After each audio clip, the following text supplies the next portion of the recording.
Hello! Bienvenue dans cette nouvelle vidéo. On va voir aujourd'hui les étapes, les dernières étapes quelque part de la mise en conformité RGPD. Jusque-là, on a vu la cartographie de traitement, le registre de traitement, la to-do list avec prioriser les actions. Et là, on va voir la suite, sécuriser les données et documenter la conformité RGPD. Sécuriser les données, c'est la partie cybersécurité, c'est la partie hygiène informatique de la protection des données personnelles. On va faire un double focus sur ce sujet. Il y a la partie protection informatique des données personnelles. Ok, jusque-là, c'est le thème. Et moi, je vais juste vouloir rajouter le petit sécurité de ton activité au sens large.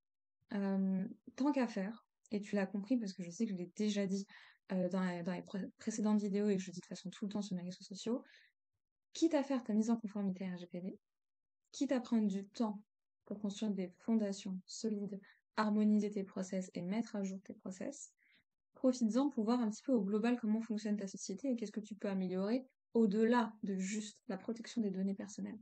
Donc là, c'est ce qu'on va faire aujourd'hui.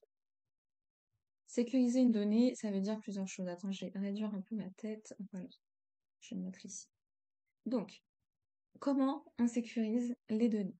Ça veut dire, concrètement, il s'agit dans un premier temps d'auditer la sécurité informatique existante. Le but ici dans cette étape, c'est de savoir comment tu fonctionnes. Comment fonctionne ton activité, comment est sécurisée ton activité, et qu'est-ce que tu fais pour t'assurer qu'en cas de problème, tu aies une solution. L'idée, c'est de se dire, ok, là, ça va être un conseil business général.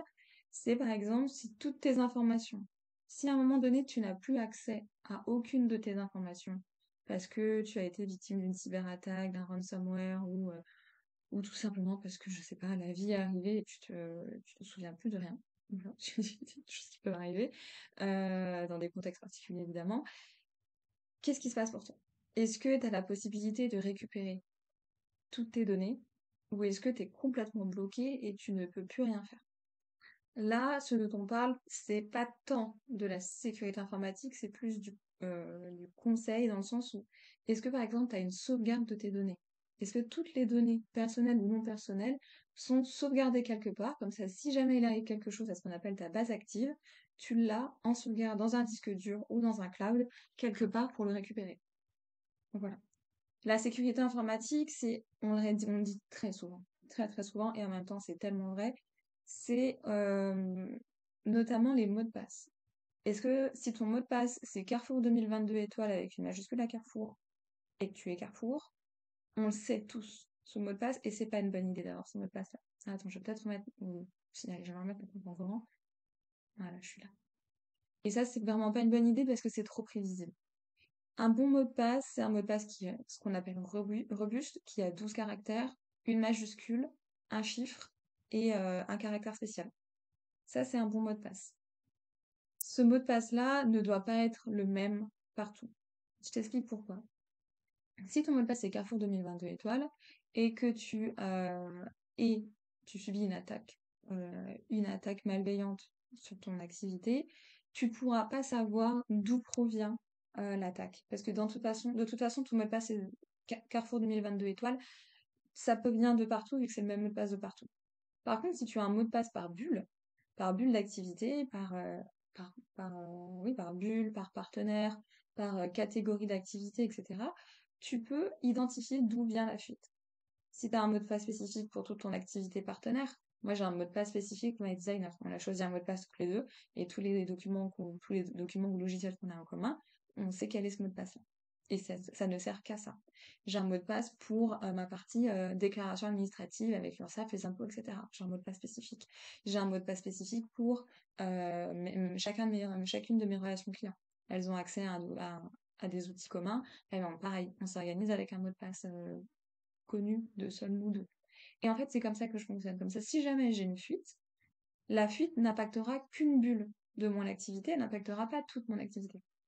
Voilà, donc ça c'est le mot de passe et c'est assez classique. Et évidemment, je pourrais te mettre en commentaire des ressources de cybermalveillance, de la CNIL, de l'ANSSI, l'Agence nationale de la sécurité des systèmes d'information, maintenant que tu le sais. Je pourrais te mettre des ressources pour ça, pour t'aider à construire un bon mot de passe. Mais le mot de passe, c'est très simple, on en parle très souvent, parce que c'est l'outil le plus actionnable, le plus rapidement possible, par la plus grande masse de gens, en fait. Et c'est juste ça. C'est pour ça que c'est très important. On a le mot de passe aussi, on a les mises à jour. Pareil, ça c'est l'outil le plus actionnable le plus rapidement par la plus grande catégorie d'humains sans être un cyber expert. Les mises à jour, c'est important. Pourquoi? Parce qu'en fait, les mises à jour, quand on te demande de faire une mise à jour, c'est parce qu'on a solutionné un problème. Et donc en fait, en retardant et en refusant la mise à jour, tu permets au risque de pouvoir venir. Cette explication est nulle, mais nulle, c'est pas grave. Tu permets, tu laisses plus de place au risque plutôt qu'à la solution. Donc, dès qu'on te demande une mise à jour, arrête tout, fais ta mise à jour. Le plus tôt tu l'as fait, le mieux ça te permet de protéger ton activité. Ça te permet d'éviter plein de problèmes. Ça, c'est les deux conseils assez généraux sur la sécurité informatique. Il existe évidemment d'autres choses que je te mettrai dans les commentaires de, comme tu l'as compris, cybermalveillance, l'ANSSI et la CNIL qui font un travail fantastique de pédagogie sur ces sujets-là. Et effectivement, le conseil un peu business que je voudrais te partager, c'est les sauvegardes. Comme tu l'as compris, si toutes tes données, personnelles ou non personnelles, d'un coup d'un seul ne sont plus accessibles, c'est problématique. C'est problématique pour toi pour continuer à faire tourner ton business, j'imagine payer tes salariés, tes fournisseurs, etc. Et donc, c'est important que tu te dises, j'ai organisé ma, ma stratégie de sauvegarde de telle manière. Moi, typiquement, j'ai une sauvegarde, tout de manière générale est dans un cloud, mais je me scie des choses sur un disque dur externe. Disque dur externe qui est évidemment encrypté et qui ne s'ouvre qu'avec un mot de passe. Et c'est des choses comme ça que j'ai construit petit à petit, où tu prends une routine en fait régulière après, la temporalité, c'est un peu toi qui la décide, mais si toutes les semaines, tu arrives à utiliser les outils de sauvegarde pour te dire toutes les semaines, j'extrais ma base de données et je sais que je l'ai rangée à tel endroit, comme ça, si jamais il t'arrive un truc, bah, au pire, t'auras perdu qu'une semaine de travail et de suivi, et une semaine, c'est assez frais pour pouvoir retrouver les infos de manière générale. Donc voilà, ça, c'est un conseil que j'aimerais bien que tu appliques pour toi, parce que des ransomware, on en voit, enfin, maintenant, il y a même des assurances business qui se sont spécialisées en cyber et qui font des assurances ransomware. C'est super cool hein, qu'ils fassent ça. Mais c'est pour te dire que ce n'est plus anecdotique. Ça fait vraiment partie du paysage business en fait en ce moment. Et donc en fait, pour en revenir à la protection informatique des données personnelles, il y a un guide de la CNIL que évidemment je vais te mettre. En fait, ce guide il dit tu le sais, la protection de la donnée personnelle, le but, c'est de faire en sorte que les données soient accessibles uniquement par la personne qui a besoin d'y accéder et exploitables uniquement par la personne qui a besoin de l'exploiter. Et en fait, comment assurer cette protection des données personnelles de manière informatique? Eh bien, il suffit simplement, par exemple, de créer des habilitations en disant, dans ce logiciel-là, il y a seulement telle ou telle personne qui a accès au contenu. Dans ce logiciel RH, il n'y a que les équipes RH qui ont le droit de se connecter. Ça paraît logique. Et ça, c'est une gestion des habilitations. Dans tel logiciel, il n'y a que telle personne qui peut télécharger les documents. Vous savez, on voit souvent dans les entreprises que les imprimantes, maintenant qu'elles n'impriment plus comme ça en laissant le document visible par tout le couloir de l'entreprise, c'est des documents, tu envoies ton impression, il faut que tu arrives sur l'imprimante, que tu tapes ton mot de passe et que tu récupères ton document pour pouvoir sortir le document qui contient ou pas des données personnelles ou des données sensibles ou un projet top secret, tout ce que tu veux. En fait, voilà. Et c'est ça. Ça, c'est tout simple, mais ça permet de participer à cette protection, soit de la donnée personnelle, soit de la donnée business, parce qu'il y a un enjeu derrière. Pardon, attends, je reviens. Mais je pense que ça va valoir le coup que je fasse une petite vidéo spéciale sur le guide fait par la CNIL de la sécurité des données personnelles, de la sécurité informatique des données personnelles. Je pense que ça peut valoir le coup et ça va rentrer en complément avec cette vidéo. Donc voilà. Donc, sécurité des données, comprendre comment on fonctionne, comprendre quels sont les outils, les petits paramétrages ou les choses qu'on peut faire dès maintenant pour démarrer sa mise en sécurité informatique au sens large.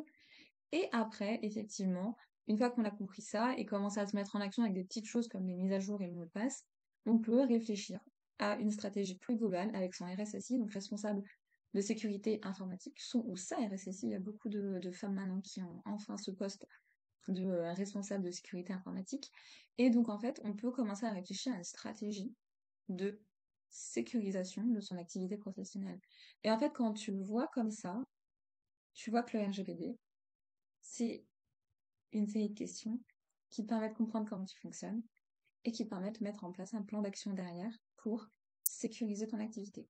Aussi bien sécuriser évidemment les données personnelles, parce que c'est quand même le but du RGPD, mais quitte à y être, et comme les données personnelles, on les retrouve dans toutes les étapes de ton activité, dans tous les process, on les retrouve partout, bah, c'est l'occasion aussi d'harmoniser, de sécuriser et d'optimiser toutes les fondations, toutes les process, toutes les étapes du fonctionnement de ta société. Et c'est aussi l'occasion parfaite de travailler en collaboration avec les responsables informatiques pour pouvoir sécuriser au sens large ton activité. Et c'est ça qui est fantastique. C'est que nous, du coup, notre métier, on échange avec plein d'humains, plein de métiers différents, et on est là à leur service pour faire du mieux possible chaque jour et faire encore mieux dans la vision long terme. Donc voilà. Là, on a vu globalement l'esprit de la sécurité des données. Ce qu'on va faire effectivement, comme je l'ai dit, c'est qu'on va reprendre le guide de la CNIL ensemble. Il est tout mignon, il est tout bien fait, il est tout simple, mais ça va permettre enfin non, c'est pas mais, et ça va permettre d'avancer et de s'approprier sa mise en conformité RGPD ensemble.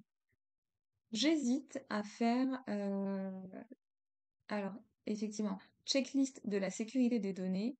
Du coup, qu'est-ce qu'on fait? On fait un petit audit pour comprendre comment on fonctionne. On audite ses besoins et ses pratiques pour savoir qu'est-ce qu'on peut améliorer, vers quoi on peut tendre pour faire encore mieux demain et méga méga mieux à l'avenir. Et après, on met en place ces mesures. J'hésitais à voir la partie documentation, mais je pense que cette vidéo est suffisamment longue pour aujourd'hui. Donc, pour la prochaine vidéo, on va voir le point sur documenter la conformité RGPD. Avant de finir cette vidéo, je voudrais faire un petit récap. Le but de ces vidéos, c'est qu'elles soient courtes et que je sélectionne les informations que je considère être les plus importantes aujourd'hui pour comprendre et dédramatiser le sujet. Le but, c'est pas de vous faire une information complète sur chacun des sujets qu'on va faire ensemble en ce moment, parce que sinon je vais vous noyer. Et je veux pas vous noyer dans trop d'informations. Je veux juste pour l'instant, à ce stade de ma chaîne YouTube, te donner les informations pour dédramatiser le sujet, pour que tu comprennes le chemin. Et une fois qu'on a compris le chemin, comme tu le sais, on va voir plus en détail chacune des étapes. Donc les personnes qui m'écrivent en DM pour me dire oh, c'est hyper intéressant mais il manque ça, non, il manque pas ça. C'est prévu dans ma stratégie. C'est juste que là, l'étape numéro 1 à ce jour dans nos vidéos, c'est comprendre et dédramatiser le sujet. Et après, dans les vidéos à venir, on ira en détail sur plein de petits sujets, c'est sûr. Mais je fais exprès de pas tout vous donner, parce que sinon je vais vous noyer. Voilà. Un grand merci à tous ceux qui m'écrivent sur les réseaux pour me dire que mes vidéos vous servent et vous sont de plus en plus utiles. On va continuer d'avancer ensemble sur ça aussi longtemps que ça vous servira et que ça me fera marrer. Et puis en attendant, j'espère te retrouver pour la prochaine vidéo sur documenter la conformité RGPD. Voilà, bye bye.